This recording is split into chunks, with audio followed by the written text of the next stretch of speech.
Sir remuneration కోసం చాలా వరకు గతం నుంచి కూడా చర్చలు జరుగుతూ ఉన్నాయి. అంటే అది ఒక పోటీలాగా, అంటే తీసుకునేది రెమ్యునేషన్ లాగా కాకుండా వాళ్ళెంత తీసుకున్నారు మేమెంత తీసుకోవాలంత ఒక పోటీ జరుగుతూ ఉంది. తీసుకుంటే తీసుకున్నారు, వాళ్ళ సినిమాలు సేల్ అవుతున్నాయి కాబట్టి తీసుకుంటున్నారు. ఆ తీసుకున్నాక మళ్ళీ దీనికోసం ప్రయత్నం చేయొద్దు అంటాను నేను. ఓకే, మరి బెనిఫిషియల్ కానీ బెనిఫిషియల్ అని దాని జనాన్ని మీద ట్యాక్స్లు వేయొద్దు అంటాను నేను. తీసుకోండి, నేను అప్పుడైనా ప్రాఫిట్లోనే ఉంటారు కదా.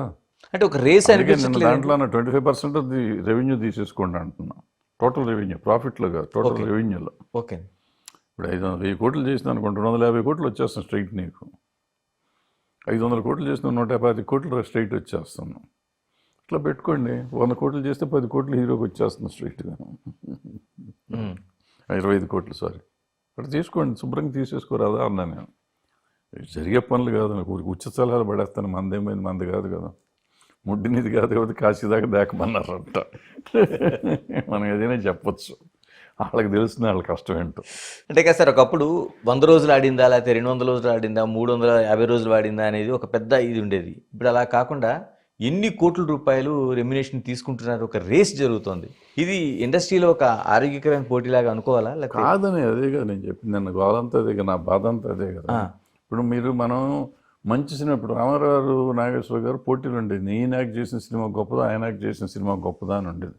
100 రోజులు ఆడిందనేది ఫ్యాన్స్ కొట్టుకున్నా, మా ఓడు రావణాసురుడు వేసాడు చంపేశాడు అంటే, మా ఓడు ధర్మదాతలో చేశాడు, ముసలాశం వేసాడు చంపేశాడు అని వీళ్ళు, అదే విప్పరనారాయణ వేసాడు చంపేశాడు అని, ఇట్లా నాగేశ్వరరావు రామారావు ఆ పెర్ఫార్మెన్స్ల మీద పోట్లాడుకునేవారు, అయితే మ్యూజిక్ మీద పోట్లాడుకునేవారు, డ్యాన్సుల మీద పోట్లాడుకునేవారు.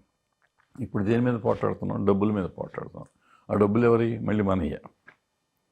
ఖచ్చితంగా మనం తగలేసుకుని మనం పోట్లాడుకుంటున్నాం. ఎక్కడ ఏం పులిస్టా పడే అవకాశం కనిపిస్తుందండి మీకు?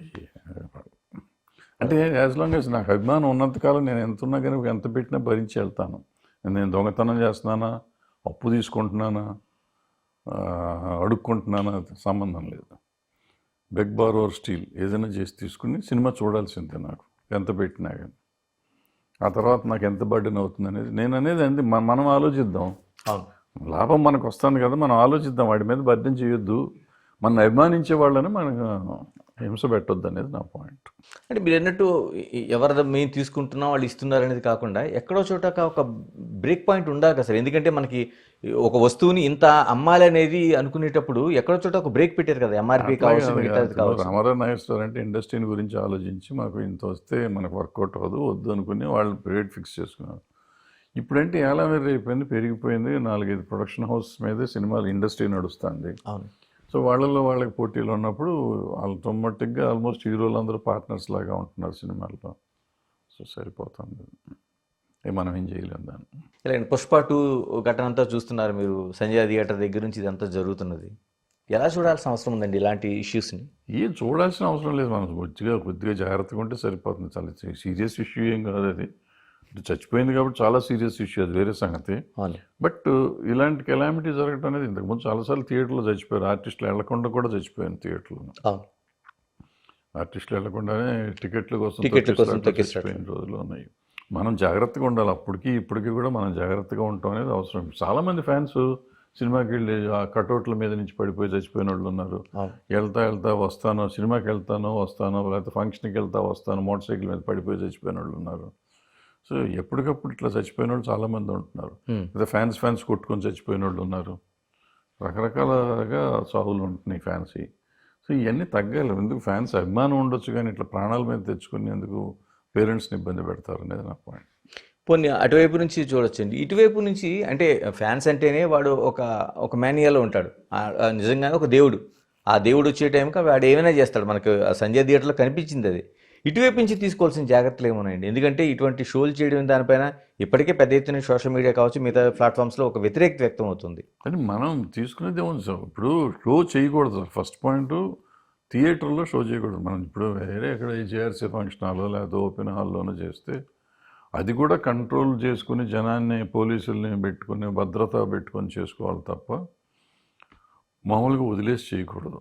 ఎందుకంటే వీళ్ళు అభిమానుల మీద పడిపోయి చాలా గొడవ అవుతా ఉంటున్నాం. సో ఇటువంటి థియేటర్లకు అనేది వెళ్ళటం అవాయిడ్ చేయాలి, సాధ్యమైనంత వరకు మానేస్తే బెటర్. ఒకవేళ వెళ్ళినా కానీ ఎవరికి చెప్పకుండా అనౌన్స్మెంట్ లేకుండా సడన్గా వెళ్ళి సినిమా చూసి సరడానికి పారిపోయి రావాలి. ఇంతకుముందు చేసేవాళ్ళు అట్లాగే చేసేవారు హీరోలు అంతా. ఓకే అలా చేస్తే చేసుకోవచ్చు. సార్, పుష్ప తర్వాత అటు పొలిటికల్ స్టేట్మెంట్స్ కావచ్చు, ముఖ్యమంత్రి కావచ్చు, లేకపోతే అసెంబ్లీ కావచ్చు, బెనిఫిట్ షోలు అనేవి వేయడానికి లేదు, రేట్లు పెంచడానికి లేదు. ఈ సినిమా షోలు ఏదైతే మీరు చెప్తున్నారో హీరోలు అనేవాళ్ళు వితౌట్ పర్మిషన్ వెళ్ళడానికి లేదని చెప్తున్నారు. మీరేం చెప్తారు మూడింటి పైన? కరెక్టే, చేస్తే మంచిదే. అంటే ఆర్టిస్టులు పర్మిషన్ తీసుకోవాలంటే, ప్రదర్శన చేసి వెళ్ళాలంటే పర్మిషన్ తీసుకోవాలి. రహస్యంగా వెళ్ళాలంటే ఏముంది? అంతకుముందు వెళ్ళేవారు కదండి. అంతకుముందు 4 పోలీసులు ఉంటే సరిపోతుంది. ఇప్పుడు మనం చెప్పకుండా వెళ్ళామనుకోండి, ఇప్పుడు ఎక్కడ చెప్పకుండా వెళ్తే థియేటర్ క్లోజ్ చేసేస్తారు. టికెట్లు షో స్టార్ట్ అవ్వగానే క్లోజ్ అయిపోతాయి టికెట్లు, రోడ్డు ఖాళీ అయిపోతుంది. ఆ టైంలో గబుక్కుని లోపలికి వెళ్ళేసి కూర్చుని ఇంటర్వెల్ అయిపోయే టైం కొంచెంసేపు ఉండి సినిమా కంప్లీట్ అయ్యే లోపల బయటకు వచ్చాం అనుకోండి, క్లైమాక్స్ ముందు బయటకు వచ్చాం అనుకోండి, క్లైమాక్స్ అయ్యి జనం బయటకు వచ్చేసరికి ఎవరు వచ్చారంది వెళ్ళింది కూడా తెలియదు. ఆ ఇంటర్వెల్ టైంలో కొంచెం హడావిడి ఉంటుంది. అది కూడా సీట్లోంచి కదలకపోతే ఏ గొడవ ఉండదు. అలా ఉండరు కదండి, అభిమానులు అనేవాడు ఉండడు కదా అసలు. ఉంటుంది, కొంచెం ఉంటుంది, ఉండకుండా ఎట్లుంటుంది. బట్ వెళ్ళిపోవాలి మనం. సినిమా అయ్యేదాకా ఉండి మళ్ళీ చేతులు ఊపుదాం అనుకుంటే కష్టం. సరే, ఎలాగా ఈ 3 పాయింట్స్ దీన్ని సినిమా ఇండస్ట్రీని గవర్నమెంట్ టార్గెట్ చేసిందని ఒక చర్చ ఒకటి లేవదీస్తున్నారు. గవర్నమెంట్కి ఏం పని అబ్బా? గవర్నమెంట్కి అసలు ఏముందని చెప్పి దీని మీద టార్గెట్ చేస్తారు. మనం ఎంత ఇస్తాం ట్యాక్స్? ఒక్కో రాష్ట్రానికి 500 కోట్లు కడతాం మహా కడితే. ఓకే, బాగా ఎక్కువ వస్తే 500 కోట్లు కడతాం. 1000 కోట్ల కంటే ట్యాక్స్ రాదు. ఇప్పుడు మామూలుగా అయితే ఇంతకుముందు ఇంత వచ్చేది. టోటల్ ఇండస్ట్రీ ఎంత కలుపుతాయండి? అంతేగా. ఓకే, అంతేగా, ఏమొస్తుంది? 5,000 కోట్లు చేస్తాయి సినిమాలు మొత్తం 2 స్టేట్లకు కలిపి 5,000 కోట్లు చేస్తాయి. 5,000 కోట్లకి జిఎస్టీ. 5,000 కోట్లు యాక్చువల్గా మనకు వచ్చేది తొక్కలోది. 5,000 కోట్లు లెక్కలేస్తాం కానీ ఓన్లీ మన స్టేటే తీసుకోవాలి, మన 2 స్టేట్లే తీసుకోవాలి. ఓకే, 2,000 కోట్లు కాదు, నేను పొరపాటు తప్పుడు లెక్క అది. మన 2 స్టేట్లే. 2 స్టేట్లు ఇప్పుడు ఏ సినిమా అయినా కానీ ఇప్పటికి 300 కోట్లు దాటలా 2 స్టేట్లు కలిపి. సో 300 కోట్ల సినిమాలు 3 వచ్చితే 1000 కోట్లు అవ్వవు. మిగిలిన సినిమాలు అన్నీ కలిపితే 100 కోట్లు 200 కోట్లు దాటి అవ్వవు. అంటే 1000, 1,200 కోట్లు, 1,500 కోట్లు దాటి సినిమాలు చేయవు తెలుగు సినిమాలు. ఓకే, మన స్టేట్లో మనకు వచ్చే ట్యాక్స్లో. తెలుగు స్టేట్స్ దీంట్లో 20% మనకు వచ్చేది, అంటే 200 కోట్లు. ఇంతే. 200 కోట్లు చెరొక స్టేట్కి చెరొక 100 కోట్లు వస్తుంది. ఈ 100 కోట్లకి మీరు మా మీద ఏం కాన్సన్ట్రేట్ చేస్తారు మీ గవర్నమెంట్? వాళ్ళకి ఎందుకు ఈ 100 కోట్లు? ఎంత లక్షల కోట్లు వాళ్ళు చేసేది. 1,00,000 కోట్లు, 2,00,000 కోట్ల బడ్జెట్ ఒక్కొక్క స్టేట్కి. 2,00,000 కోట్లు ఈ 100 కోట్ల గురించి కాన్సన్ట్రేట్ చేసి టైం వేస్ట్ చేస్తారు ఎవరన్నా? ఎవరు చేయరు. అంటే ఇప్పుడు పెట్టిన కేసులు కూడా అలాగే చూస్తున్నారు కదా. అంటే మన దృష్టి అట్లా ఉంటుంది. మనకి వాళ్ళకేముంటుంది? ఇప్పుడు నేను అన్నానండి, నేను చాలా గొప్పవాడిని నేను అనుకుంటున్నాను, నా మీద మీరు పగబట్టారని నేను అనుకుంటున్నాను. నేను అనుకుంటే దానికి నేను బడ్జెట్ కానీ మీరు కాదుగా. మీకేముంది? చట్టం తన పని తను చేసుకుపోతుంది, ఏం జరగాలో జరుగుతుంది అంటున్నారు మీరు. దాన్ని మీరు తప్పు అంటే నేను ఎట్లా అంటాను? పగబట్టారంటే నేను ఎట్లా కుదురుతుంది?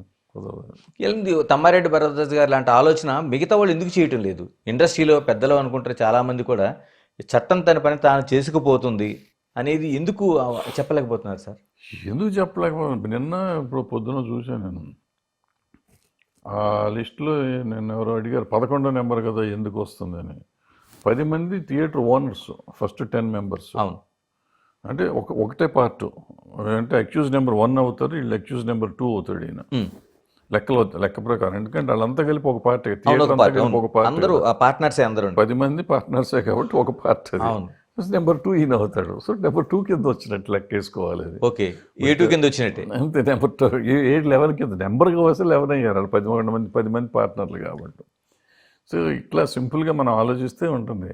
ఏముంటుంది? ఆ కేసు వెళ్తారు వస్తారు, అది బెయిల్ వస్తుంది, మామూలు. అది 2 రోజులు ఉండాల్సి వస్తే ఉండాల్సి రావచ్చు. సో ఇవన్నీ మనం తీసుకునే విధానాన్ని బట్టి ఉంటాయి. సింపుల్గా తీసుకోవాల్సిందే. ఎందుకు కాంప్లికేట్ అయింది సార్? ఎందుకంటే అసెంబ్లీలో సైతం చర్చ జరిగింది, మళ్ళీ అల్లు అర్జున్ దాన్ని ఏదైనా కానీ మా అసెంబ్లీలో చర్చించాల్సినంత విషయం కూడా కాదు ఇది. చర్చించాల్సి వచ్చింది, ఎందుకు వచ్చిందో తెలియదు. వచ్చినాక సీఎం గారు అంత తీవ్రంగా స్పందించాల్సిన అవసరం లేదు. క్యాజువల్గా చెప్పవచ్చు, లేదు జరిగింది, దాని చట్టం దాని పని చేసుకుపోతుందని ఆయన వదిలేయచ్చు. బట్ ఆయనకి గెలికారు, ఎవరో గెలికారు. సో ఆయన కొంచెం సీరియస్గా చెప్పాల్సిన పరిస్థితి వచ్చింది. ఆ చెప్పినాక మళ్ళీ దాని మీద రిపర్కేషన్స్ ఇవన్నీ వచ్చినాయి. ఈ రిపర్కేషన్స్ని మళ్ళీ ఎవరో ఇవేమైందంటే ఇక్కడ మేజర్గా సోషల్ మీడియా నాలాంటి వాళ్ళు ఖాళీగా ఉన్న వాళ్ళు చాలామంది ఉన్నాం. చాలా ఛానల్స్ పెట్టేసుకున్నాం మనం. పెట్టేసుకుని మన నోటికి వచ్చింది మనం మాట్లాడుతూ ఉంటాం. ఇప్పుడు మనకేం పోయింది, మనకి సోషల్ రెస్పాన్సిబిలిటీ మనకు లేదు.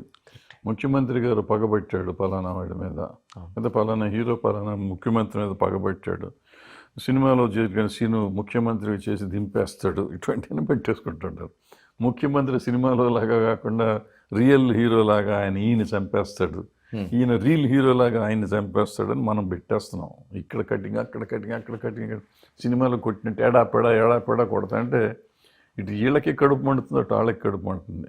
వీళ్ళు చేయిస్తున్నారు. యాక్చువల్గా వాళ్ళ ఎవరికి మనకు సంబంధం లేదు.